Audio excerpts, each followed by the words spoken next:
Okey geng, sabar projek Wira Geran aku ni. Ramai orang bertanya, mana pergi spoiler Wira Geran ni kan? Tak nak guna ke? Spoiler tu ada je geng dekat sini. Aku belum nak guna lagi spoiler ni. Ada sebab dia. Aku suka kot spoiler daktil panjang ni.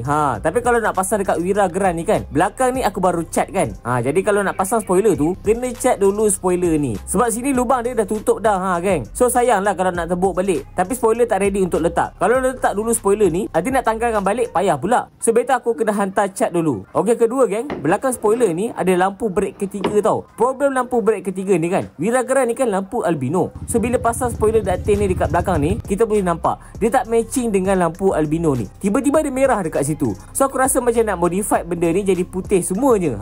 Ataupun kita tutup habis brake ketiga ni, biar tak ada langsung dekat situ. Tetapi sayanglah kalau nak tutup terus lampu ni. Korang tengok lampu brake ketiga ni serius lawa geng. So seterusnya, spoiler ni kan, aku rasa macam nak ubah bentuk sikit lah.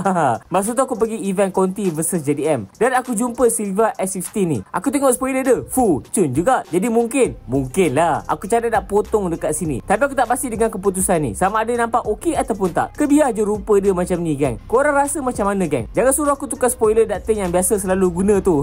Aku nak nampak lain dari yang lain geng. So geng, sedikit update ke mana hala tuju spoiler daktil Wira ni. Jangan lupa follow aku untuk update seterusnya.